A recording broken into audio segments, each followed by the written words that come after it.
Hello guys, मैं जितेंद्र आपका आपके यूट्यूब चैनल में स्वागत करता हूँ। आशा करता हूँ सभी लोग अच्छे होंगे, एकदम स्वस्थ होंगे। आज की जो क्लास रहेगी वो हिंदी साहित्य रहेगा। और ये हिंदी साहित्य जो है, याद रखना, वो एक ही क्लास में संपूर्ण हिंदी साहित्य के बारे में हम लोग पढ़ेंगे। इस क्लास से चाहे कोई बच्चा यूपी पुलिस का है, इसके बारे में ध्यान रखना। चाहे कोई बच्चा यूपी पुलिस का हो, या कोई बच्चा एसएससी जीडी का हो। तो अगर मैं यूपी पुलिस की बात करता हूँ हिंदी साहित्य में, तो याद रखना, इसी मात्र एक ही वीडियो से आप 8 से 10 जो नंबर है वो आपके पक्के रहेंगे। तो इस क्लास को शुरू से लेकर प्रारंभ तक जरूर देखना, क्योंकि हम लोग इसमें हर एक चीज के बारे में जानेंगे कि हिंदी साहित्य काल को कितने भागों में बांटा, किसने बांटा, कौन कौन से 4 भाग हैं, सबसे पहले कवि कौन थे, हिंदी साहित्य रचना किसने की थी, कौन सी रचना की थी, अष्टाध्यायी जो आपके कवि थे वो कौन कौन से थे, कितने। तो हर चीज के बारे में बिल्कुल जीरो से लेके और अंत तक हम लोग जरूर पढ़े, सारी चीजें पढ़ेंगे। तो चलिए भाई, आज की क्लास को प्रारंभ करते हैं। देखिए, सबसे पहली चीज आपकी क्लास में ध्यान रखना, हिंदी साहित्य का जो वर्गीकरण है वो सर्वप्रथम किसने किया था। अगर हमसे कोई ये पूछे, तो ये बताइए भाई, हिंदी साहित्य का जो वर्गीकरण है वो सर्वप्रथम किसने किया था, तो याद रखना वो क्या था, जॉर्ज ग्रियर्सन ने किया था। किसने किया था भाई? जॉर्ज ग्रियर्सन ने किया था। तो ये याद रखना, ये था हिंदी साहित्य का सर्वप्रथम वर्गीकरण। लेकिन फिर बीच में बहुत सारे क्या आए थे, साहित्यकार आए थे, उन्होंने अलग अलग उनके नाम थे, जिनमें से जो सबसे फेमस थे जिनका नाम था रामचंद्र शुक्ल। उन्होंने हिंदी साहित्य काल का विभाजन किया और उसी विभाजन को आज वर्तमान समय में हम लोग पढ़ते हैं। तो याद रखना, हिंदी साहित्य काल का विभाजन करने वाले जो साहित्यकार थे वो कौन थे? रामचंद्र शुक्ल थे। उन्होंने कब किया था? 1920 में किया था। और इन्होंने इस हिंदी साहित्य को कितने भागों में बांटा है? याद रखना, इसे 4 भागों में बांटा है। सबसे पहला जो है, इसे कहा जाता है आदिकाल। और जो ये आदिकाल है, याद रखना, इसी आदिकाल को वीर गाथा काल के नाम से भी जाना जाता है, जिसका जो टाइम पीरियड है वो कितना है? 1050 से लेकर 1375 ईस्वी तक। इस चीज के बारे में याद रखना। अगर हमसे ये पूछा जाए कि सबसे प्रथम जो काल है हिंदी साहित्य का वो कौन सा है? आदिकाल, और जिसको किस नाम से जाना जाता है? वीर गाथा काल के नाम से जाना जाता है। सेकंड जो है, याद रखना, इसे कहा जाता है पूर्व मध्यकाल, और पूर्व मध्यकाल को ही भक्ति काल के नाम से जाना जाता है। अब जो ये भक्ति काल है, याद रखना, इसका टाइम पीरियड कितना है? इसका टाइम पीरियड है 1375 ईस्वी से लेकर 1700 ईस्वी तक। इसी के बाद में तीसरा जो है वो कौन सा है? ये है उत्तर मध्य काल। उत्तर मध्य जो काल है, इसी को कहा जाता है रीति काल। और रीति काल का जो टाइम पीरियड है वो 1700 ईस्वी से लेकर 1900 ईस्वी तक है।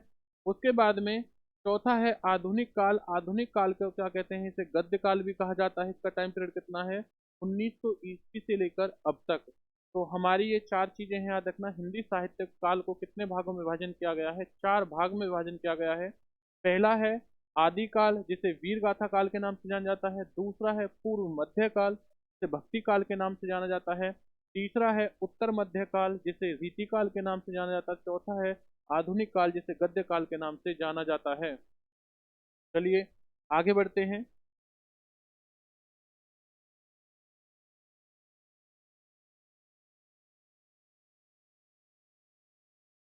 अब हम लोग पढ़ेंगे अपभ्रंश के बारे में। देखिए, अपभ्रंश जो है, अपभ्रंश के प्रथम महाकवि कौन थे? अगर हमसे पूछा जाए पेपर में कि अपभ्रंश के जो प्रथम महाकवि थे वो कौन थे, तो याद रखना वो महाकवि थे स्वयंभू थे, जिनकी रचना थी राम काव्य। और जो राम काव्य है, इसे संस्कृत अनुवाद में क्या कहा जाता है? याद रखना, इसे पौ सरयू कहा जाता है। किसमें?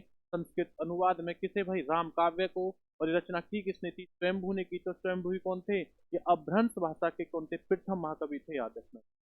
नेक्स्ट क्वेश्चन उसके बाद में, अपभ्रंश का वाल्मीकि भी किसे कहा जाता है? अगर पेपर में आ जाए कि अपभ्रंश का वाल्मीकि किसे कहा जाता है, तो बच्चा याद रखना स्वयंभू को कहा जाता है। तो हमसे ये भी क्वेश्चन आ सकता है कि ये बताइए अपभ्रंश का वाल्मीकि कौन है, तो याद रखना स्वयंभू है। ये भी क्वेश्चन महत्वपूर्ण है जी। नेक्स्ट क्वेश्चन इसके बाद देखिए, हिंदी साहित्य की प्रथम रचना कौन सी है? ध्यान देना, हिंदी साहित्य की प्रथम रचना कौन सी है? याद रखना, ये है पृथ्वीराज रासो। कौन सी? याद रखना बच्चा, ये है आपकी पृथ्वीराज रासो है। और इसके जो कवि थे वो कौन है? वो हैं चंद बरदाई। ये याद रखना। तो ये कौन सी है भाई? आपकी पृथ्वीराज रासो। और ये कौन सी? आपकी चंद बरदाई ने लिखी। इसके राइटर जो हैं वो कौन है? चंद्र बरदाई हैं। और ये किसकी हिंदी साहित्य की प्रथम रचना थी? इस चीज के बारे में भी आप लोग याद रखना। नेक्स्ट क्वेश्चन इसी के बाद अगर हमसे कोई पूछे, हिंदी का प्रथम गद्यकार किसने लिखा था? तो याद रखना वो थे लल्लू लाल मिश्रा। ये किसने लिखा था? लल्लू लाल मिश्रा ने लिखा था। और ये रचना कौन सी थी? प्रेम सागर थी। ये भी याद रखना। अगर हमसे पूछा जाए कि प्रेम सागर जो गद्यकार यानी कि जो हिंदी का प्रथम गद्यकार था वो कौन सा था, तो याद रखना प्रेम सागर था। जो किसने लिखा था? लल्लू लाल मिश्र ने लिखा था। इस चीज के बारे में याद रखना। और भक्ति के प्रवर्तक कौन है? तो याद रखना भक्ति के जो प्रवर्तक हैं वो हैं आपके रामानुजाचार्य। याद रखना आप लोग भाई, कौन है आपके? रामानुजाचार्य। इसी के साथ आगे जानेंगे हम लोग। राम भक्ति काव्य का सबसे प्रसिद्ध काव्य कौन सा है? अगर हमसे पूछा जाए कि राम भक्ति काव्य का सबसे प्रसिद्ध काव्य कौन सा है, तो याद रखना इसका सबसे प्रसिद्ध जो काव्य रहेगा वो क्या है मेरे भाइयों? वो है रामचरितमानस। और रामचरित जो मानस है वो किसने लिखी थी? तुलसीदास ने लिखी थी। और अगर ये पूछा है किस भाषा में थी, तो याद रखना ये थी अवधी भाषा में। किसमें है भाई आपकी? ये अवधी भाषा में। और अवधी भाषा जो है याद रखना ये किस उसमें है, किस भाग में है, तो याद रखना ये है आपकी पूर्वी हिंदी में। पूर्वी हिंदी। तो चलिए हम लोगों ने इतना जाना अभी। इसके बाद आगे पढ़ते हैं। नेक्स्ट पढ़ते हैं, देखिए हिंदी के प्रथम जीवनी। हिंदी की जो हिंदी में जो प्रथम जीवनी थी वो कौन सी थी? याद रखना वो थी आपकी भक्तमाल। कौन सी थी? भक्तमाल। ये कब लिखी गई थी? ये 1585 ईस्वी में लिखी थी। और किसने लिखी थी? नाभादास ने लिखी थी। ये भी आप लोग याद रखना। अगर हमसे पूछा जाए कि हिंदी में प्रथम जीवनी जो है वो किसकी थी, तो याद रखना ये आपकी भक्तमाल थी। और ये किसने लिखी थी? नाभादास ने लिखी थी। कब लिखी थी? 1585 ईस्वी में। इसी के बाद हम लोग जानेंगे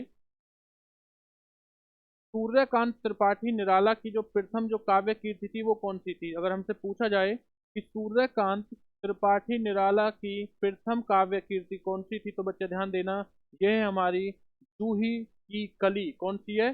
जूही की कली। ये किसने लिखी थी? ये लिखी थी सूर्यकांत त्रिपाठी निराला ने लिखी थी। इस चीज के बारे में याद रखना। और अगर हमसे कोई पूछे कि रेणु का प्रथम उपन्यास जो है, रेणु का प्रथम उपन्यास जो है वो कौन सा है, तो याद रखना ये है आपका मेला आंचल। भैया रखना कौन सा है आपका? मेला आंचल। आंचल। इसी के बाद ध्यान देना आप लोग। इसमें हम लोगों ने अभी ये जाना कि राम भक्ति काल की जो सबसे प्रसिद्ध काव्य थी वो रामचरितमानस थी। जो किसने लिखी थी? तुलसीदास ने लिखी थी। ये जितने भी क्वेश्चन आपको कराए जा रहे हैं वो सभी के सभी वो क्वेश्चन है जो आपके पेपर में मोस्टली हिंदी साहित्य से हमेशा पेपर में पूछे जाते हैं। और आने की सबसे ज्यादा आने की संभावना भी होती है। तो आप लोग एक बार इन क्वेश्चनों को शुरू से लेके अंत तक जरूर देखिए, ताकि हिंदी जितना भी साहित्य है, जो हिंदी साहित्य का निचोड़ है, वो आपको मात्र इसी वीडियो के माध्यम से संपूर्ण दिया जा रहा है। चलिए नेक्स्ट पढ़ते हैं। इसके बाद में हिंदी साहित्य के बारे में देखिए। अगर कोई हमसे ये कहे कि हिंदी गद्य का जन्मदाता किसे कहा जाता है, याद रखना अगर कोई हमसे ये कहे या ये पूछे हम लोगों से कि हिंदी गद्य का जन्मदाता किसे कहा जाता है, तो याद रखना भारतेंदु हरिचंद को क्या कहा जाता है? हिंदी गद्य का जन्मदाता कहा जाता है। इसी के बाद में ध्यान देना भाई। नेक्स्ट है हमारा सरस्वती पत्रिका का संपादन किसने किया था, तो याद रखना सरस्वती जो आपकी पत्रिका है इसका संपादन जो है वो किसने किया था? महावीर प्रसाद द्विवेदी ने किया था। इस चीज के बारे में भी आप लोग याद रखिए। नेक्स्ट इसके बाद में इलाचंद्र जोशी का उपन्यास। इलाचंद्र जोशी का जो उपन्यास है याद रखना ये कौन सा है भाई आपका? याद रखना ये है आपका चक्र, ऋतु चक्र। कौन सा आपका? ये है ऋतु चक्र। भाई ध्यान देना इस चीज के बारे में। इसके बाद में नेक्स्ट देखिए, आदि काल को संक्रमण काल किस विद्वान ने कहा था, तो याद रखना ये कौन से हमारे ये थे? राम रामखी लावन पांडे। ये कौन थे भाई आपके? राम खिलावन पांडे। तो अगर हमसे ये पूछा जाए कि संक्रमण काल का जो आदि काल है किसने किस विद्वान ने कहा था, ये नाम किसने दिया था, याद रखना ये कौन थे आपके? राम खिलावन पांडे। ये किस क्या होगा इसका आंसर रहेगा। नेक्स्ट देखते हैं उसके बाद में भक्ति काल की प्रेमाश्री शाखा कौन सी है, तो याद रखना ये है आपकी मुल्ला दाऊद। कौन सी है? मुल्ला दाऊद। अगर हमसे पूछा जाए इस चीज के बारे में कि भक्ति काल की प्रेमाश्रयी जो शाखा है वो कौन सी होती है, तो याद रखना ये है आपकी मुल्ला दाऊद। तो जितनी भी चीज आपको कराई जा रही है वो सभी की सभी कैसी हैं भाई? याद रखना वो सभी की सभी आपकी महत्वपूर्ण है। इसके बाद में आगे पढ़ते हैं हम लोग। अगर कोई हमसे ये कहे कि भक्ति काल को हिंदी काव्य का स्वर्ण युग घोषित करने वाला प्रथम व्यक्ति कौन था, तो याद रखना अगर हमसे ये पूछा जाए कि भक्ति काल को हिंदी काव्य का स्वर्ण युग घोषित करने वाला जो प्रथम व्यक्ति था वो कौन था? तो याद रखना उनका जो नाम है बच्चा वो क्या हो जाएगा? George Grierson. क्या नाम हो जाएगा? जॉर्ज ग्रियर्सन है, ये चीज आप लोग याद रखना। नेक्स्ट क्वेश्चन उसी के साथ देखिए, खड़ी बोली का प्रथम महाकाव्य कौन सा है? याद रखना, खड़ी बोली का प्रथम महा जो काव्य है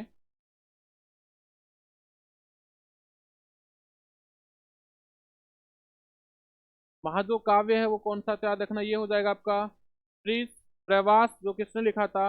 हरिओध ने लिखा था। भाई किसने लिखा था? हरिओध ने लिखा था। नेक्स्ट उसके बाद में अगला क्वेश्चन देखते हैं हम लोग कि संयुक्त राज्य संघ, या मैं ये कह सकता हूं कि यूएनओ में हिंदी में भाषण देने वाले प्रथम व्यक्ति कौन थे? यानी कि जो यूएनओ है इसके अंदर हिंदी में भाषण देने वाले प्रथम व्यक्ति का नाम क्या है? तो याद रखना वो है अटल बिहारी वाजपेयी। और इन्होंने कब ये भाषण दिया था? तो याद रखना इन्होंने ये भाषण दिया था 1977 ईस्वी में, यानी 1977 में इन्होंने यूएनए के अंदर जाकर जब इन्हें स्पीच देनी थी, लेक्चर देना था, तो उस जगह जाकर इन्होंने संपूर्ण रूप से क्या था भाई याद रखना, हिंदी में ही भाषण दिए थे, ताकि हिंदी को ज़्यादा से ज़्यादा क्या है कि हिंदी को ज़्यादा से ज़्यादा सपोर्ट मिल सके, क्योंकि इन्होंने बहुत ज़्यादा योगदान किया था हिंदी को, कि भाई हिंदी को ही मेन माना जाए। लेकिन आगे चल के अलग अलग तरीकों से जितने भी और लोग थे सभी के विचारों के हिसाब से कोई फिर राष्ट्रभाषा राज्यभाषा, इसमें बहुत ज़्यादा डिस्कस होता रहा कि हिंदी को माने तो माने क्या। नेक्स्ट क्वेश्चन इसी के साथ देखिए, अगर हमसे ये पूछा जाए प्रथम विश्व हिंदी सम्मेलन ये कहाँ पर हुआ था? तो याद रखना अगर मैं बात करता हूँ कि प्रथम हिंदी विश्व हिंदी सम्मेलन हुआ था बच्चा, याद रखना ये होता है आपका नागपुर में हुआ था। कब हुआ था? 1975 ईस्वी में हुआ था। इस चीज के बारे में भी आप लोग याद रखना। तो प्रथम विश्व हिंदी सम्मेलन कब हुआ था? नागपुर में 1975 ईस्वी में। और याद रखना अगर कोई हमसे ये क्वेश्चन करे कि भाई ये बताइए विश्व हिंदी दिवस, विश्व हिंदी दिवस कब मनाया जाता है? तो बच्चा याद रखना विश्व हिंदी जो दिवस है ये हमारा 10 जनवरी को मनाया जाता है। कब मनाया जाता है? विश्व हिंदी दिवस जो है वो 10 जनवरी को मनाया जाता है। इसके बाद में देखिए, ये तो विश्व में प्रथम था हिंदी सम्मेलन हुआ था, लेकिन दूसरा विश्व में हिंदी सम्मेलन कब हुआ था? याद रखना तो ये 1976 ईस्वी में हुआ था। और 1976 ईस्वी में कहाँ पर हुआ था बच्चा? याद रखना ये हुआ था मॉरिशस के अंदर हुआ था। तो ये दोनों के दोनों क्वेश्चन मोस्ट इंपोर्टेंट हैं, क्योंकि एग्जाम में अक्सर देखने को मिले हैं कि प्रथम विश्व हिंदी सम्मेलन कब हुआ था या दूसरा विश्व हिंदी सम्मेलन कब हुआ था। याद रखना प्रथम हुआ था नागपुर के अंदर और दूसरा कहाँ पर हुआ था? आपका मॉरिशस के अंदर हुआ था। ये चीज आप लोग याद रखिए। पहला कब हुआ था? 1975 में हुआ था। दूसरा कब हुआ है? 1976 में। चलिए नेक्स्ट देखते हैं उसके बाद में नेक्स्ट क्वेश्चन, साहित्य अकादमी का प्रथम अध्यक्ष किसे चुना गया था? तो याद रखना साहित्य अकादमी का जो प्रथम अध्यक्ष था वो कौन थे? याद रखिए भाई वो थे पंडित जवाहरलाल नेहरू को चुना गया था। तो हमसे अगर पेपर में क्वेश्चन आ जाए कि साहित्य अकादमी का जो प्रथम अध्यक्ष है वो किसे चुना गया है, तो बच्चे याद रखना वो चुना गया था पंडित जवाहरलाल नेहरू को। नेक्स्ट क्वेश्चन उसके बाद में, हिंदी साहित्य परिषद का प्रथम अध्यक्ष किसे चुना गया था? याद रखना अगर कोई हमसे क्वेश्चन करे कि भाई ये बताइए हिंदी साहित्य परिषद का प्रथम अध्यक्ष जो है वो कौन है, तो बच्चा याद रखना अगर मैं प्रथम अध्यक्ष की बात करता हूँ तो इसका राइट आंसर क्या हो जाएगा? इसका जो राइट आंसर है वो हो जाएगा पुरुषोत्तम दास टंडन। याद रखना क्या हो जाएगा भाई? पुरुषोत्तम दास टंडन। तो ये कौन थे? ये हमारे हिंदी साहित्य परिषद के प्रथम क्या थे? अध्यक्ष थे। और इससे जो पहले जो पंडित जवाहरलाल जो नेहरू अध्यक्ष थे वो क्या थे? वो साहित्य अकादमी के अध्यक्ष थे, प्रथम अध्यक्ष थे। दोनों में ये चीज ध्यान देना। नेक्स्ट क्वेश्चन उसके बाद पढ़ते हैं हम लोग, भारतीय द्वारा देसी भाषा में प्रकाशित प्रथम पत्र कौन सा था? ध्यान देना, यानी कि भारतीयों द्वारा देसी भाषा में प्रकाशित जो प्रथम पत्र था उस पत्र का नाम क्या है? तो याद रखना उस पत्र का नाम था संवाद कौमुदी। कौन सा था भाई? संवाद कौमुदी था। ये पत्र कब आया था, कब लिखा गया था? याद रखना ये 1821 में प्रकाशित हुआ था या लिखा गया था भाई। याद रखना तो 1821 में जब प्रकाशित हुआ था, किसने किया था? ये राजा राम मोहन राय ने किया था। ये चीज भी आप लोग याद रखना। तो अगर हमसे कोई पूछा जाए कि देसी भाषा में प्रकाशित प्रथम पत्र कौन सा था भारतीयों द्वारा, तो वो कौन सा हो जाएगा आपका? वो हो जाएगा संवाद कौमुदी, जो 1821 ईस्वी में हुआ था। और किसने किया था? राजा राम मोहन राय ने किया था। इसी के बाद आगे पढ़ते हैं। देखिए प्रथम हिंदी पत्र, जो ये प्रथम हिंदी पत्र है इसके बारे में याद रखना। तो ये कौन सा है जो प्रथम हिंदी पत्र है हमारा, ये है उदत मार्तंड। कौन सा होगा, ये उदत मार्तंड होगा। जिसकी ये कब आया था याद रखना, ये जो हिंदी पत्र है कब बनाया था, 30 मई 1826 ईस्वी में था। और कहाँ पर था, ये कलकत्ता के अंदर था। अगर हमसे ये पूछा जाए कि जो ये हिंदी पत्र है ये कैसा समाचार पत्र है, ये दैनिक समाचार पत्र था, साप्ताहिक समाचार पत्र है, तो याद रखना ये कैसा हो जाएगा, या वार्षिक है या छमाही याद रखना समाचार पत्र याद रखना कैसा, ये साप्ताहिक समाचार पत्र है। इस चीज के बारे में भी याद रखना। और ये कौन सा है, क्या नाम है इसका, उदंत मार्तंड, याद रखना आपका ये हिंदी पत्र है भाई। नेक्स्ट क्वेश्चन इसी के साथ अगला क्वेश्चन देखते हैं।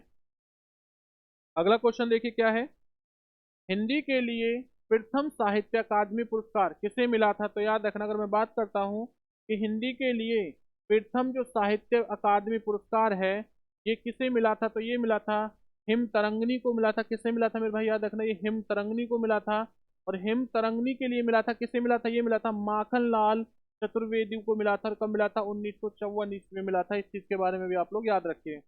अगर मैं बात करता हूँ कि हिंदी के लिए प्रथम साहित्य अकादमी पुरस्कार किस लिए मिला था, तो याद रखना ये मिला था माखन लाल चतुर्वेदी को। कब मिला था, 1954 ईस्वी में मिला था। किसके लिए, हिम तरंगनी के लिए। राज तरंगनी मत कर देना, क्या आंसर है इसका, हिम तरंगनी। नेक्स्ट क्वेश्चन देखिए उसके बाद में, ज्ञानपीठ पुरस्कार से सम्मानित प्रथम हिंदी साहित्यकार कौन थे। अगर हमसे पूछा जाए कि भाई ये बताइए कि ज्ञानपीठ पुरस्कार से सम्मानित प्रथम जो हिंदी साहित्यकार हैं वो कौन है, तो याद रखना वो है हमारे सुमित्रा नंदन पंत। कौन सा, याद रखना ये हमारे सुमित्रा नंदन पंत हैं। और इनकी ये किसने ये क्या लिखा था इन्होंने, कौन सी, याद रखना इनकी हिंदी साहित्य थी, वो थी चिदम्बरा। कौन सी थी वो आपकी, चिदम्बरा थी। याद रखना कब लिखी थी, 1968 ईस्वी में लिखी थी भाइयों। इस चीज के बारे में भी आप लोग याद रखना। चलिए इसके बाद हम लोग आगे पढ़ते हैं। आगे देखेंगे ज्ञानपीठ पुरस्कार से सम्मानित प्रथम हिंदी महिला साहित्यकार कौन थी। याद रखना ये तो ज्ञानपीठ पुरस्कार से सम्मानित प्रथम हिंदी साहित्यकार कौन थे, और ये कौन है, ये प्रथम हिंदी महिला साहित्यकार कौन थी। तो बच्चा ध्यान देना, अगर मैं इसकी बात करता हूँ तो इसका आंसर क्या हो जाएगा, वो हो जाएगा महादेवी वर्मा। कौन है भाई, याद रखना महादेवी वर्मा। और इन्होंने कौन सी वो लिखी थी, याद रखना भाई आपकी साहित्य, यानी कि साहित्य लिखा था, इन्होंने लिखा था यामा। कौन सा लिखा था, यामा लिखा था। और कब लिखा था, 1982 ईस्वी में लिखा था। तो इस चीज के बारे में भी आप लोग याद रखना। अगर हमसे ये पूछा जाए कि भाई ज्ञानपीठ पुरस्कार से सम्मानित प्रथम प्रथम हिंदी महिला साहित्यकार कौन सी, याद रखना उनका नाम क्या था, उनका नाम था महादेवी वर्मा। और ये कौन सी है भाई, इन्होंने कौन सी लिखी थी, यामा लिखी थी। और कब लिखी थी, 1982 ईस्वी में लिखी थी। तो याद कर लेना भैया कि महादेवी जो वर्मा है उन्होंने कौन सी वो बाइक चलाई थी भैया, यामा बाइक चलाई थी। यामा बाइक पर बैठकर उन्होंने क्या लिखी थी, इन्होंने हिंदी साहित्य लिखी थी। चलिए इसके बाद आगे जानते हैं हम लोग ज्ञानपीठ पुरस्कार के बारे में। क्योंकि ज्ञानपीठ पुरस्कार जो है यह भारतीय साहित्य में दिए जाने वाला सर्वोच्च पुरस्कार होता है। और ज्ञानपीठ पुरस्कार से बड़ा पुरस्कार कोई भी है भी नहीं हिंदी साहित्य के अंदर, याद रखना। देखिए भारत, अब पढ़ेंगे हम लोग ज्ञानपीठ पुरस्कार के बारे में। भारतीय साहित्य के लिए दिया जाने वाला सर्वोच्च पुरस्कार कौन सा है, तो बच्चा ये पुरस्कार रहेगा आपका ज्ञानपीठ पुरस्कार। और ज्ञानपीठ पुरस्कार की जो स्थापना है ये कब हुई थी, ये हुई थी 1965 ईस्वी में। कब हुई थी भाई, ध्यान देना, ये हुई थी 1965 ईस्वी में। और इसमें कितने रुपए दिए जाते हैं, तो इसमें 11 लाख रुपए की जो राशि है वो दी जाती है जिस भी व्यक्ति को या जिस भी साहित्यकार को ज्ञानपीठ पुरस्कार दिया जाता है। तो ज्ञानपीठ पुरस्कार की जो राशि है वो कितनी है, 11 लाख रुपए। और इसकी स्थापना कब हुई थी, ये इसकी स्थापना 1965 ईस्वी में हुई थी। इसी के बाद नेक्स्ट क्वेश्चन देखते हैं, प्रथम विजेता यानी कि ज्ञानपीठ पुरस्कार के जो प्रथम विजेता थे उनका नाम क्या था, तो बच्चा रखना उनका नाम था जी शंकर क्रूपन। क्या नाम था, जी शंकर क्रूपन भाई। और याद रखना ये किस भाषा से संबंधित है, तो ये थे मलयालम, एक भाषा है, लैंग्वेज है, उसी से क्या है ये संबंधित है। उन्हीं उसी में इन्होंने मलयालम भाषा के अंदर ही अपना साहित्य लिखा था। नेक्स्ट क्वेश्चन देखिए, अगला क्वेश्चन पढ़ते हैं भाई, भारत के प्रथम महिला विजेता कौन है।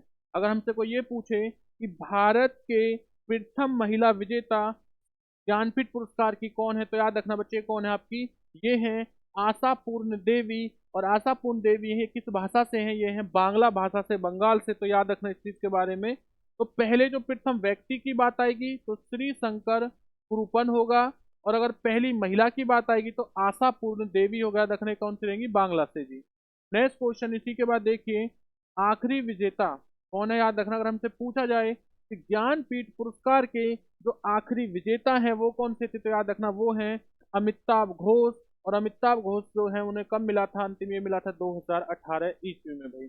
तो जितनी भी चीज आपको बताई जा रही हैं वो सभी की सभी अपने आप में विशेष हैं, महत्वपूर्ण है। ये तो कहने वाली बात ही नहीं है कि भाई इसे नोट डाउन कर लो या इसे मत कीजिए, क्योंकि जितनी भी चीज, आपका हिंदी साहित्य बहुत बड़ा है, लेकिन जितना भी हिंदी साहित्य है उस हिंदी साहित्य के अंदर से जो मेन मेन फैक्ट हैं, जो पेपर में आने वाली चीजें हैं, वो मात्र आपको इस एक वीडियो में दी जा रही है। चलिए भाई आगे बढ़ते हैं। उसके बाद में आगे देखिए, महत्वपूर्ण ज्ञानपीठ पुरस्कार से सम्मानित जो व्यक्ति थे, प्रमुख लोग हैं, वो कौन कौन से हैं याद रखना। तो हम लोग इनके बारे में ये जानेंगे कि जितने भी लोग ज्ञानपीठ पुरस्कार से सम्मानित हैं और प्रमुख लोग हैं वो कौन कौन से हैं, इस चीज के बारे में जानते हैं। तो ध्यान देना भाई, सबसे पहले हम रचना के बारे में जानेंगे, किस वर्ष में की थी और इनका क्रम कौन सा है, और इनकी जो साहित्यकार थे वो कौन सी थे। याद रखना एक रचना है जिसका नाम है चिदम्बरा। बच्चा क्या है, चिदम्बरा है। और अगर हमसे पूछा जाए कि जो चिदम्बरा है ये किस वर्ष में आई थी, तो याद रखना ये 1968 में लिखी थी, 1968 ईस्वी में लिखी थी। और ये कौन से नंबर के हैं, ये चौथे नंबर के। याद रखना भाई कौन सी थी आपकी रचना, साहित्यकार थे तो इनका नाम क्या है, ये हैं सुमित्रा नंदन पंत। ये किसने लिखी थी, सुमित्रा नंदन पंत ने लिखी है जी। नेक्स्ट उसके बाद में देखेंगे, दूसरी है आपकी उर्वशी। तो उर्वशी जो है ये कब आई थी, 1972 ईस्वी में लिखी थी। ये कौन से स्थान पर है, क्रम कौन सा, इसका 8वां क्रम है। याद रखना किसने लिखी थी, ये लिखी थी रामधारी सिंह दिनकर ने। किसने लिखी थी, रामधारी सिंह दिनकर ने लिखी थी भाई। नेक्स्ट उसके बाद में देखो, तीसरी पढ़ते हैं हम लोग, कितनी नावों में कितनी बार। भाई क्या बोला है मैंने, कितनी नावों में कितनी बार। ये जो आपकी साहित्य है ये कब लिखा था, ये आपका 1978 ईस्वी में लिखा था। ये कौन से नंबर का है, तो ये 14वें नंबर का है। और ये किसने लिखा था, लिखा था अज्ञे ने। किसने लिखा था भाई, ये अज्ञे ने लिखा था। और चौथी जो है वो क्या है, याद रखना ये है हमारी यामा। चौथी कौन सी है, यामा है। जो यामा है ये कहाँ पर ये कब लिखी गई थी, 1982 ईस्वी में लिखी गई थी, ध्यान देना। और ये कौन सा वो भाई, ये आपका 18वें नंबर का है। कौन से नंबर का है मेरे भाई, ध्यान देना, ये 18वें नंबर का है। और ये किसने लिखी थी, ये लिखी थी महादेवी वर्मा ने लिखी थी। और इसी के लिए इन्हें क्या मिला था, याद रखना, इसी के लिए इन्हें ज्ञानपीठ पुरस्कार मिला था। और जिसके लिए कितनी राशि, मैंने आपको बताया था कि ज्ञानपीठ पुरस्कार के लिए कितनी राशि सम्मानित किया जाता है, सभी लोग एक बार कमेंट करके बताएं।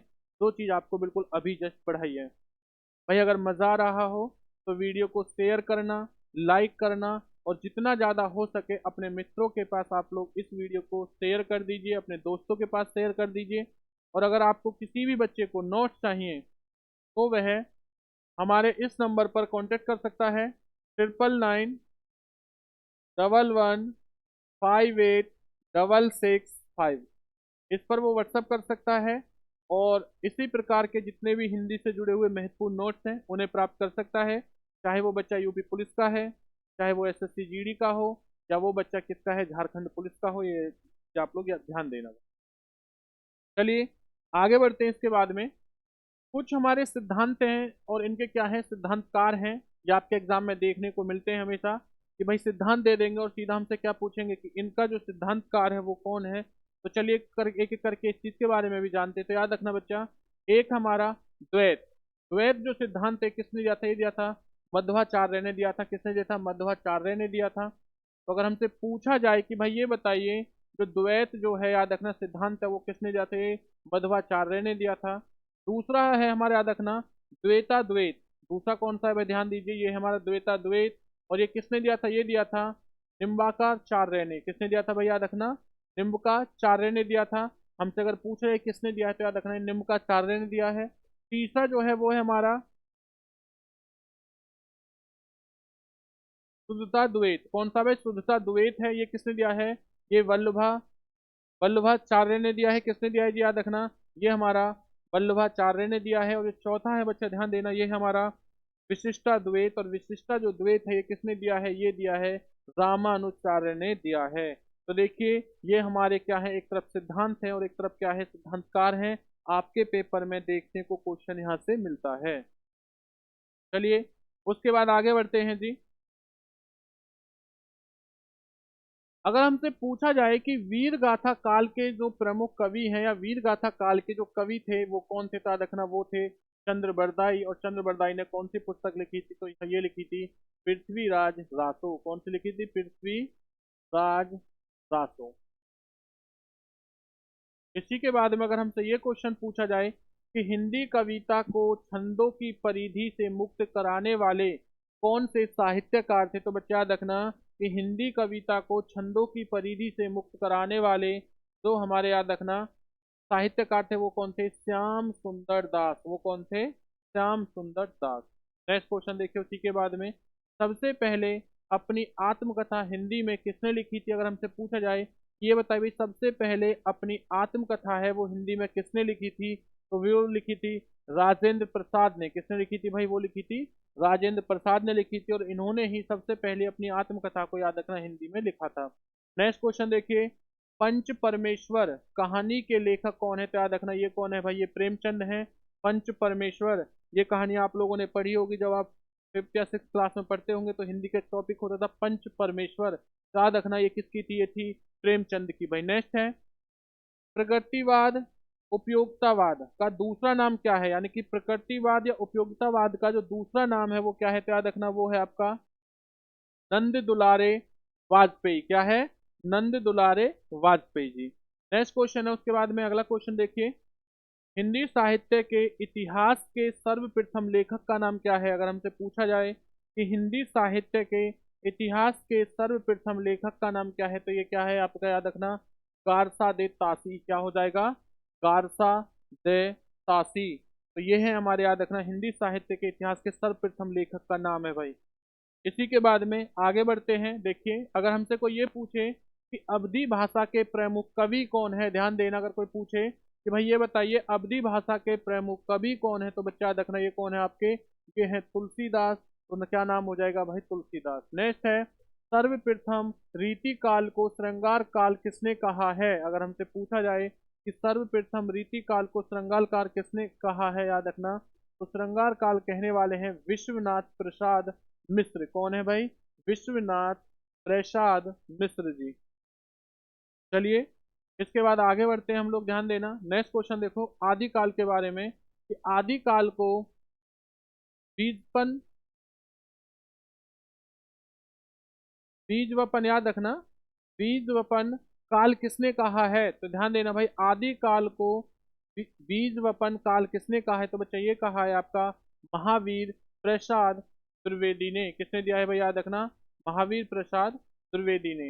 नेक्स्ट क्वेश्चन देखते हैं उसके बाद में, हिंदी साहित्य का पहला इतिहास किस भाषा में लिखा गया था? अगर हमसे पूछा जाए कि भाई ये बताइए कि हिंदी भाषा का जो पहला इतिहास है वो किस भाषा में लिखा है, तो बच्चा याद रखना वो लिखा गया है आपका फ्रेंच भाषा में लिखा है। और अगर हमसे पूछा जाए कि हिंदी का पहला उपन्यास कौन सा था, तो हिंदी का जो प्रथम उपन्यास था, पहला उपन्यास, वो था परीक्षा गुरु। उस उपन्यास का नाम क्या था मेरे भाई? ध्यान देना, उसका नाम था परीक्षा गुरु। चलिए इसी के बाद आगे बढ़ते हैं। अब इसके बाद में कुछ हमारे अष्टछाप कवि होते हैं। देखिए अष्टछाप कवि का जो मतलब होता है, इसका मतलब होता है कि ये 8 कवियों का एक समूह होता है।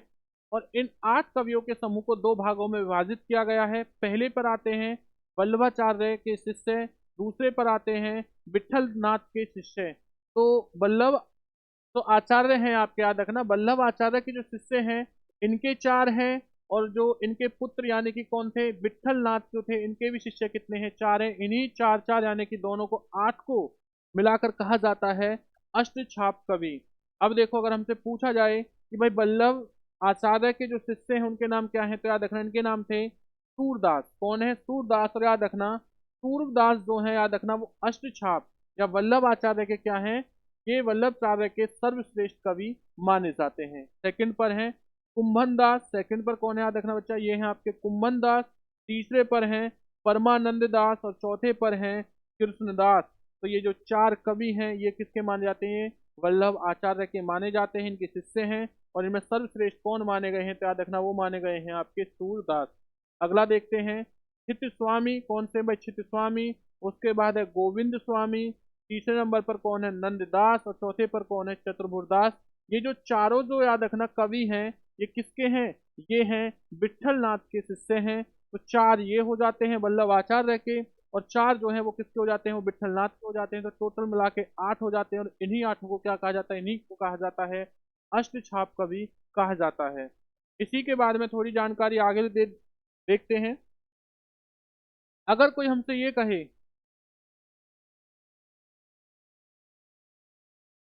हिंदी दिवस कब मनाया जाता है तो याद रखना 14 सितंबर को। अगर कोई हमसे क्वेश्चन करे कि विश्व हिंदी दिवस कब मनाया जाता है तो याद रखना 10 जनवरी को। अगर कोई हमसे क्वेश्चन करे कि हिंदी को किस अनुच्छेद में रखा गया है, या हिंदी भाषा को किस अनुच्छेद में रखा गया है, तो बच्चा याद रखना हिंदी भाषा को जो अनुच्छेद में रखा गया है ये रखा गया है 343 में। और अगर कोई हमसे ये क्वेश्चन करे कि हिंदी भाषा को किस अनुसूची में रखा गया है तो याद रखना हिंदी भाषा को अनुसूची,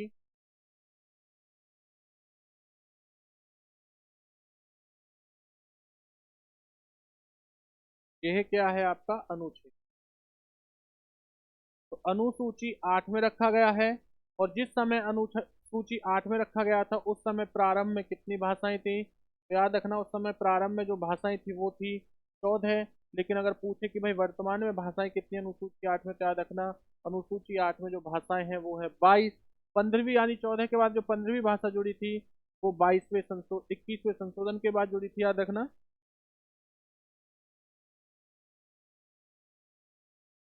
21वें संशोधन के बाद जुड़ी थी, और जो 21वां संशोधन ये कब हुआ था? 1967 ईस्वी में हुआ था।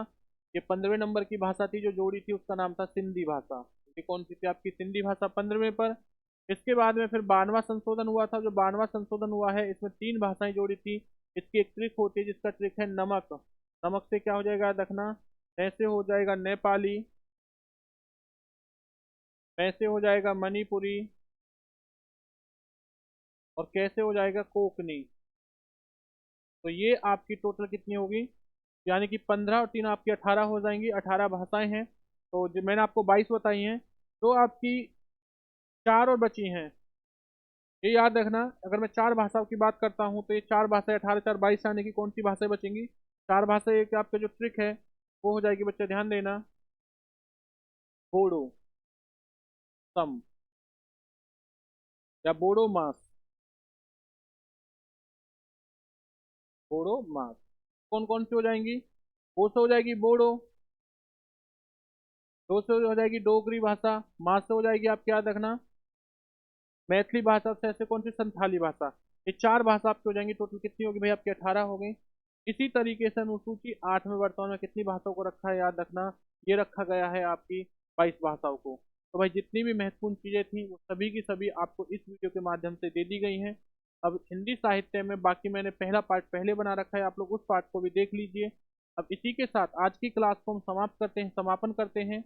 और बाकी की जो थोड़ी बहुत चीज़ें बचेंगी उसे अगली क्लास में आपके लिए अगला जो पार्ट रहेगा उसमें संपूर्ण हिंदी साहित्य को हम ले लेंगे। तो आज के लिए इतना ही, बाकी नेक्स्ट क्लास में मिलते हैं। अगली क्लास में सभी लोग चैनल को लाइक कर लेना, सब्सक्राइब करना, और वीडियो को ज़्यादा से ज़्यादा शेयर करना। मिलते हैं अगली क्लास में। जय हिंद।